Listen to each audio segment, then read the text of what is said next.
1장 11절부터 13절까지 말씀입니다.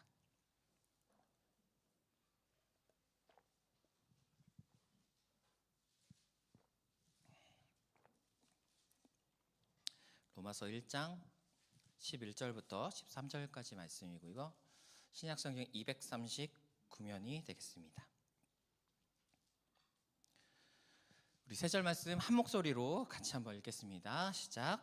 내가 너희를 보기를 간절히 원하는 것은 어떤 신령한 은사를 너희에게 나누어 주어 너희를 견고하게 하려 함이니, 이는 곧 내가 너희 가운데에서 너희와 나의 믿음으로 말미암아 피차 아니함을 얻으려 함이라.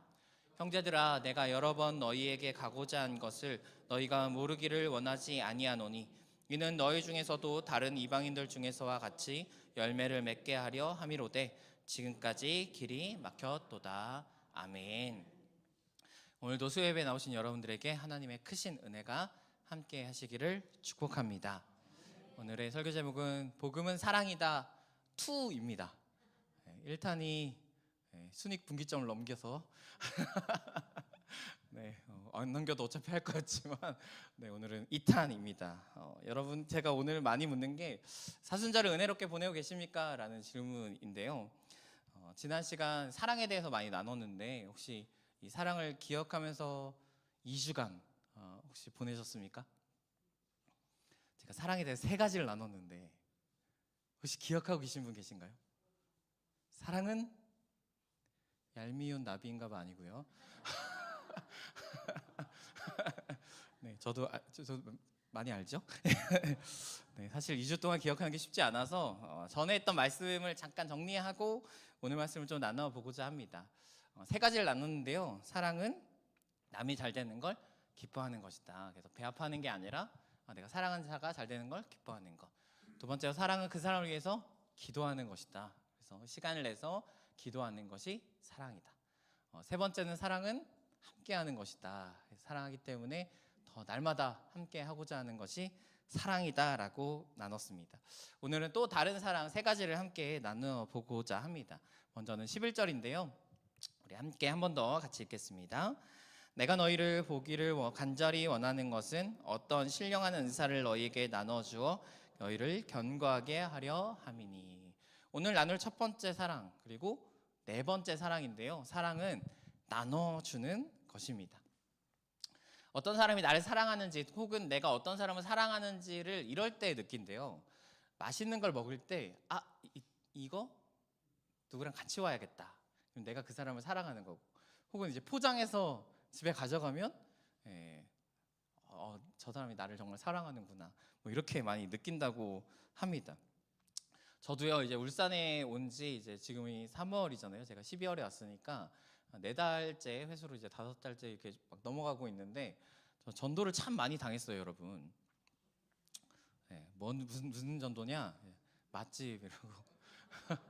야, 저기가 맛있대. 뭐 저기 횟집이, 야, 횟집 진짜 많은데 그 중에 이 횟집이 최고야. 뭐 이런 것도 시작해서 뭐 국밥집, 이번 주에는 이제 9,000원짜리 백반집에 다녀왔어요. 9,000원짜리 백반집은 어딘가 이렇게 떠오르시나요, 여러분? 울산에서 유명한가요? 아무튼 저랑 같이 있는 목사님들께서 저를 이제 맛있는 곳에 사랑받는 마음으로 저를 많이 데려가 주셨는데, 사실 전도가 별거 아니잖아요. 전도가 굉장히 특별한 거라고 생각할 수 있는데, 실은 전도는요, 평범한 일을 특별하게 하는 거예요. 어떤 일을 굉장히 특별하게 뭔가를 준비해서 하는 것보다는, 우리가 전도를 하는 방법이 내가 늘상 하던 평범한 일을 특별한 마음을 가지고 하는 거라고 할 수 있습니다. 예를 들면 어떤 사람이 이제 맛있게 먹었던 집에 사랑하는 사람을 데려가는 것처럼, 내가 맛있게 먹은 그 말씀의 은혜를 누군가에게 자연스럽게 나눌 수도 있고요. 혹은 저 사람하고 늘상 먹던 어떤 그 식당에, 혹은 그 밥상에 대화를 나누면서 늘상 있었던 일상이잖아요. 거기에 특별한 한 스푼, 예수 한 스푼을 넣는 거죠. 예수 했는데 사람 눈치가 별로 안 좋으면 그냥 물 마시면서 이제 늘 햇상하던 식사를 하고, 근데 예수 했는데 야, 도대체 예수가 뭐냐라는 질문이 딱 오면, 그때 이제 내가 이번 주 말씀에 떨기나무라는 얘기를 들었는데 하면서 전달하는 거.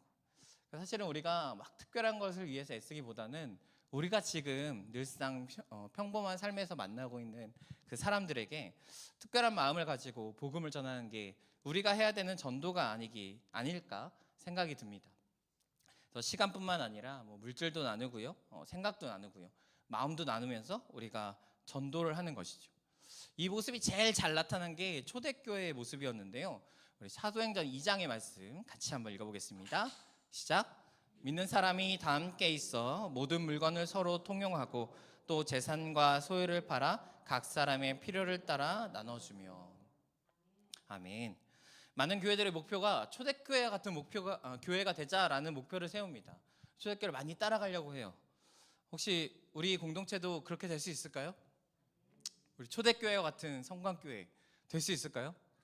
여러분 저와 함께 한번 도전해 보시겠습니까? 그렇다면 오늘 일단 지갑을 다 꺼내어 주시고요. 저 물건을 서로 통해 재산과 각 사람의 필요에 따라 나누잖아요. 제가 돈이 좀 필요한데 주실 분 계신가요? 네, 괜찮습니다. 네, 초대교회처럼 된다는 게 정말 사실은 어려운 일입니다. 네, 저 모습을 따라하고자 그냥 따라오면요, 사실 공산주의처럼 되는 거예요. 그냥 뺏어다가 야 우리 똑같이 나누자 이렇게 돼버리는 거죠. 저 말씀 속에 가장 필요한 게 무엇이냐면 은혜입니다. 주님께 받은 은혜가 없으면 결코 저렇게 될 수 없는 거죠. 주님께 받은 은혜가 있으면 그 은혜가 무엇이냐면 내 인생이 내 것이 아니구나, 내 삶이 내 것이 아니구나, 내가 살아있는 것이 나의 힘으로 사는 것이 아니구나, 이것을 깨닫는 게 은혜이지 않습니까? 내가 가진 물질이 내가 노력해서 많이 번 게 아니라 하나님이 내게 부어주신 것이구나, 이것을 깨달을 때 우리가 나눌 수 있는 줄로 믿습니다. 여러분 이것을 우리 함께 도전해 봤으면 좋겠습니다. 하나님의 은혜가 내게 풍성히 임했을 때, 혹은 하나님께서 나에게 무언가를 더하여 주셨을 때, 그럼 그것에 필요한 자들에게 나눌 수 있는 공동체, 그래야 정말 우리 공동체 안에 한 사람만 풍성한 것이 아니라 모두가 풍성한 우리 성광교회 공동체 되기를 축복합니다. 하나님께서도 우리에게 나눠주셨습니다. 무엇을요? 예수님을 나눠주셨습니다. 요한복음 3장 16절에서 너무나 잘 아는 말씀인데 우리 한 목소리로 함께 읽겠습니다. 하나님이 세상을 이처럼 사랑하사 독생자를 주셨으니 이는 그를 믿는 자마다 멸망하지 않고 영생을 얻게 하려 하심이라. 아멘. 제가 예수 믿고 처음으로 외운 말씀이에요. 외우게 하더라고요. 어딜 가나 가장 처음으로 언급되는 어떻게 보면 복음의 그 진수를 담겨낸 말씀 중에 하나입니다. 그런데 저는 여기서 주목하는 단어가 한 가지 있는데요. 대부분은 사람들은 사랑하사 영생을 얻게 하신다라는 말씀에 초점을 맞는데, 제가 늘 사랑이란 말을 떠올리면 고민하는 게 그럼 얼마나 사랑하는데 라고 거거든요. 제가 이전에 설교할 때 들었는데 남자분들 이 질문에 답을 준비하시라고 했는데 하나님께서 분명히 말씀했어요. 어떻게 사랑하신다고요? 이처럼 사랑하신대요. 그래서 이 구절은 사실 앞부분부터 쭉 읽어봐야 되는데 이 앞에 도대체 이처럼이 뭔지를 설명하고 계세요. 이게 무슨 말씀이냐면 이 앞에 모세가 일으켰던 광야에서의 노뱀 사건이 일어납니다. 이스라엘 사람들이 하나님께 대적하기 시작했어요. 그랬더니 하나님이 불뱀을 보내서 사람들이 죽기 시작합니다. 이때 모세가 하나님께 기도하죠. 하나님 백성이 이렇게 무너지면 되겠습니까? 하나님 좀 살려주십시오라고 기도를 했더니 하나님께서 한 가지 방법을 세우십니다. 노뱀을 만들어서 장대에 높이 달아라. 그것을 본 자들이 살 것이다. 그래서 정말로 그것을 저걸 보면 산다고? 안 믿는 사람들은 다 죽고요. 하나님의 그 말씀을 믿고 본 사람들은 살게 된 거죠. 그리고 나서 말씀이 이렇게 시작합니다. 하나님이 세상을 이처럼 사랑하사. 예수님의 십자가의 사건을 이야기하고 계신 것이죠. 그것을 보고 믿는 자는 영생을 얻게 될 것이다. 하나님이 우리를 얼마나 사랑하시냐면 하나님의 자기의 생명을 다 주기까지 사랑하신대요. 이미 말씀하신 거예요. 그 십자가에 못 박힌 예수 그리스도의 모습이 하나님의 사랑을 다 설명하고 있다라고 주님은 말씀하고 계십니다. 하나님이 이미 우리에게 전부를 나눠주신 하나님의 사랑이 우리에게 있는 줄로 믿습니다. 여러분 이 사랑으로 충만하신 여러분들 되시기를 축복합니다. 다섯 번째 사랑은요, 위로하는 것입니다. 우리 아래에 12절 말씀 함께 읽겠습니다. 이는 곧 내가 너희 가운데에서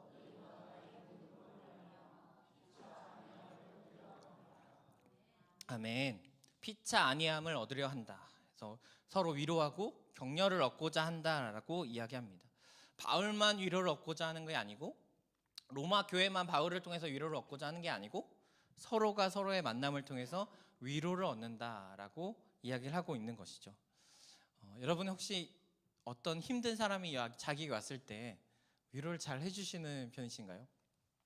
아, 힘들었구나 뭐 이렇게 얘기를 하시나, 아니면 네 그럴 줄 알았다 막 이렇게.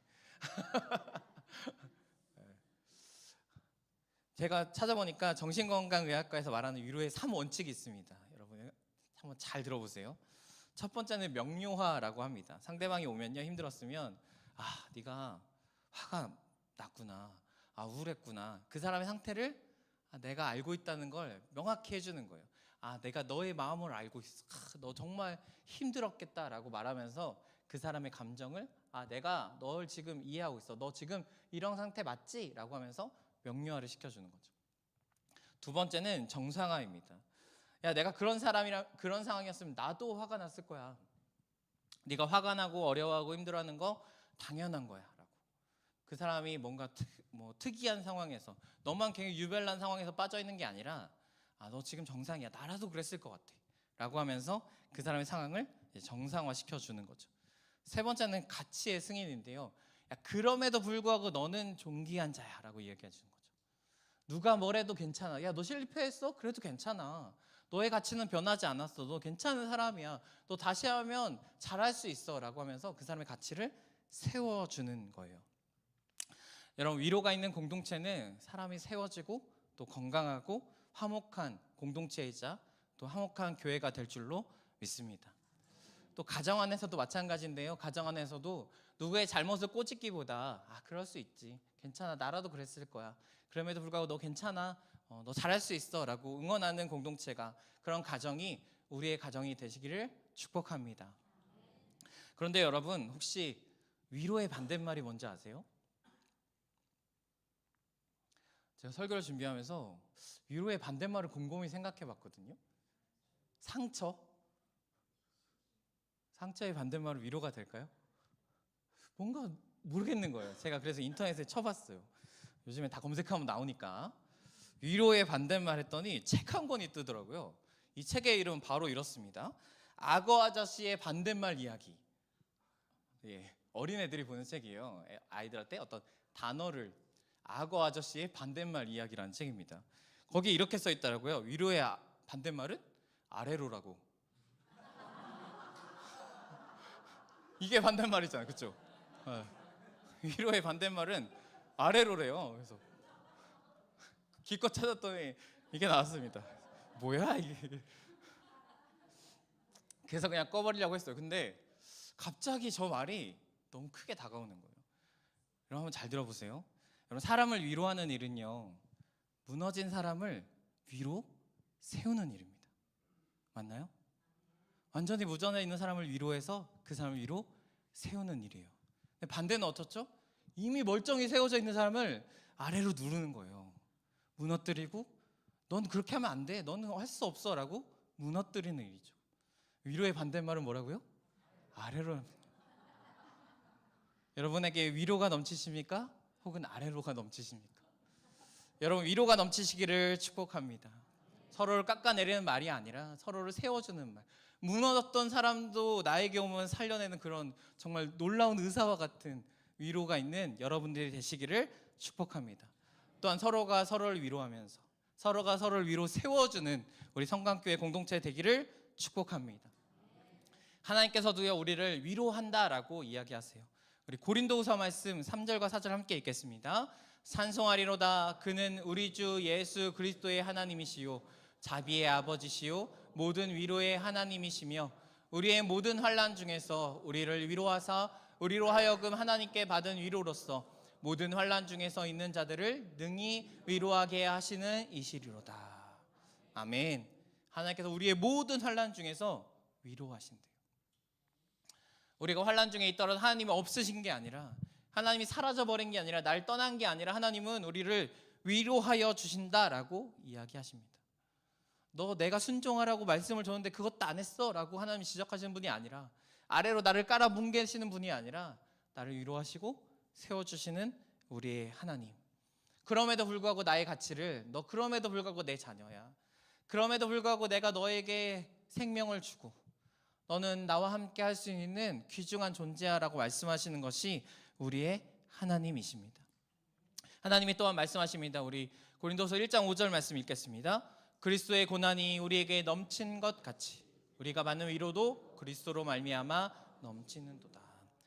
아멘. 여러분, 고난 중에 계십니까? 사순절과 함께 신학하면서 정말 그 예수님의 고난이 마치 내 삶의 고난인 것처럼 고난이 시작되신 분이 혹시 계십니까? 여러분, 분명한 것은 고난으로 끝나지 않는다는 것입니다. 분명한 것은 그 고난 중에도 하나님의 위로가 있다라는 것입니다. 여러분, 고난이 아무리 넘쳐도요, 그곳에 하나님의 위로 또한 넘치게 될 줄로 믿습니다.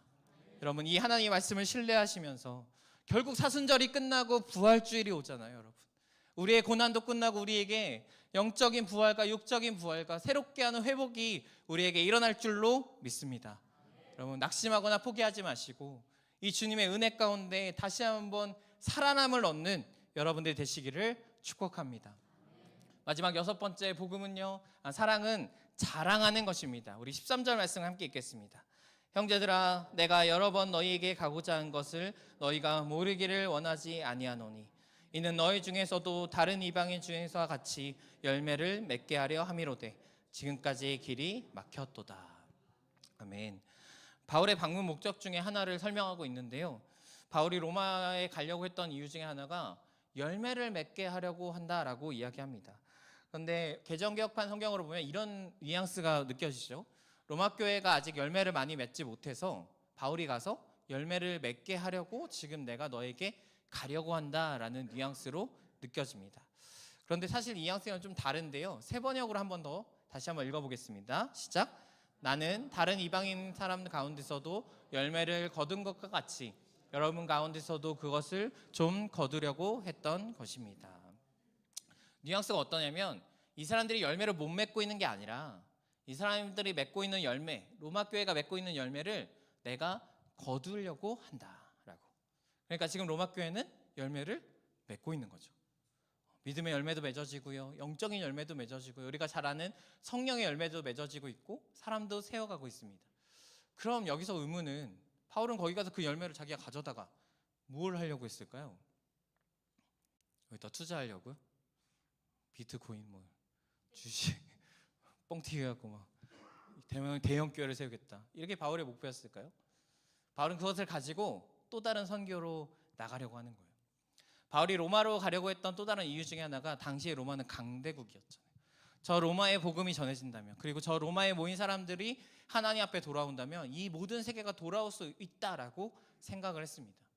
그래서 바울이 가서 지금 로마 교회에 있는 교인들의 그 열매를 가지고 더 큰 선교의 역할들을 감당하려고 지금 내가 거두러 간다라고 이야기를 하고 있는 것이죠.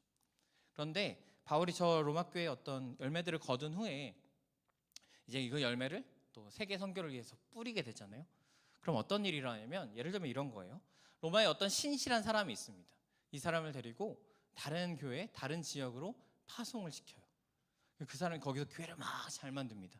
그럼 이런 이야기가 나오겠죠. 야, 저 대단한 사람 어디서 왔대? 야, 로마 교회 출신이래. 야, 저 대단한 사람 어디서 왔대? 야, 성강교회 출신이래. 그것도 울산에 있는. 이런 이야기 하면서 로마 교회가 칭찬을 받고 자랑거리가 되는 겁니다. 어떤 물질을 보냅니다. 야, 이 물질이 도대체 어디서 왔어? 아, 로마 교회에서 왔대. 야, 성강교회에서 이만큼 우리를 위해서 보내줬어. 야, 정말 대단한 교회 아니야? 그 교회 정말 대단한 교회 아니야? 야, 울산에 정말 선한 곳이 있구나 라고 칭찬받고 자랑하게 되는 것이죠. 지금 바울은 로마 교회에 가서 그들을 사랑하기 때문에 그들을 품고 그들을 세계 곳곳에 자랑하고자 합니다. 여러분, 요즘에 자랑은 어떻게 하는지 아세요? 여러분, 주위 사람들에게 내가 뭘 자랑하고 싶다, 그럼 어떻게 해야 되는지 아세요? 요즘은 돈 내고 자랑을 한대요. 이게 무슨 얘기냐면, 예를 들면 이런 건데, 특히 이제 할아버지 할머니들께서 손주 자랑을 할 때 맨입으로 절대 하면 안 되고, 이게 가격이 점점 오르더라고요. 10,000원, 20,000원, 막 30,000원 막 오르고, 뭐 밥도 사고 하면서 밥 먹었으니까 내가 좀 자랑 좀 할게, 뭐 이렇게 예, 꺼내더라고요. 근데 자랑을 하는 게 더 재밌는 게 저도 옆에 들어보면 이게 오늘 이렇게 걸었어 애기가 조금 한두 발자국 야 걸었어. 야 금방 뛸 거야. 야 얘 운동선수 시켜야 되겠는데 막. 예. 그리고 아이가 이제 말을 하기 시작해요. 엄마도 아니고 뭐 이렇게 떴는데 야 얘 언어 천재 아니니 막 이러면서 사랑하면 왜곡되게 되는 거죠.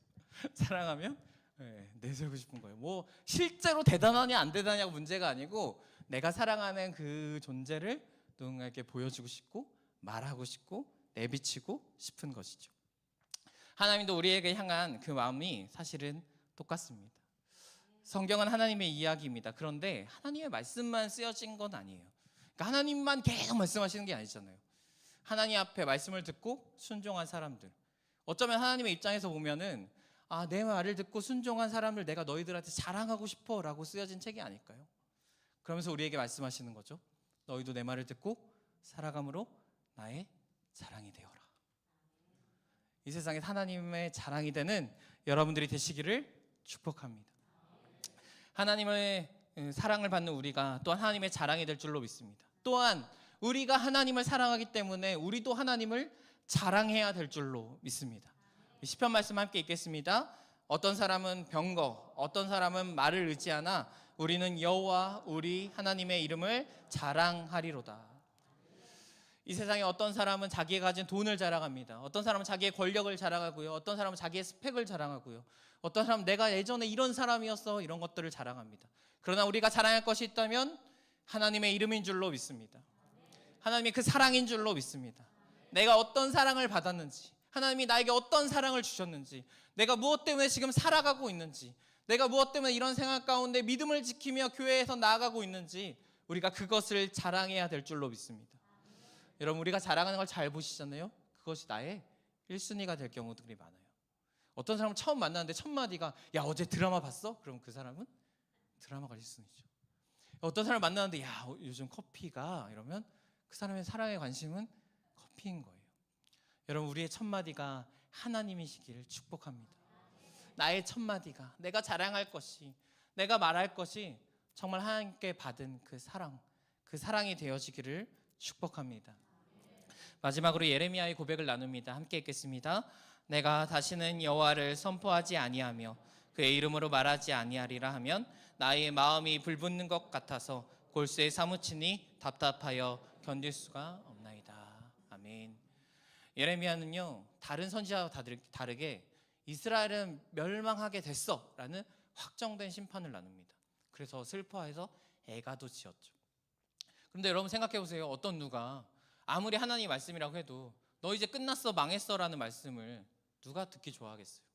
그래서 예레미야 이 전 말씀에 보면 내가 하나님의 말씀을 선포하는 것 때문에 치욕과 모욕거리가 됐습니다 라고 하나님께 고백해요. 그런데 그럼 멈춰야 되잖아요. 멈춰도 괜찮잖아요. 치욕과 모욕거리가 됐다는데. 그런데 예레미야는 이렇게 얘기하는 거예요. 내가 하나님을 선포하지 아니하면 그 이름을 말하지 아니하면 내 마음에 불붙는 것 같고 골수에 사무치는 것 같아 답답해서 견딜 수가 없다. 나는 전할 수밖에 없다라고. 여러분 하나님을 많이 자랑하는 여러분들이 되시기를 축복합니다. 근데 그것이 의무적이나 내가 해야만 해서가 아니라 할 수밖에 없기 때문에 내 안에 넘쳐오르는 그 사랑이 나를 주장하셔서 할 수밖에 없기 때문에 할 수 있는 여러분들이 되시기를 축복합니다. 오늘도 그 사랑이 우리를 주장할 줄로 믿습니다. 여러분 할 수만 있다면 그 사랑에 얽매여서 정말 그 사랑에 메인바된 여러분들이 되시기를 축복합니다.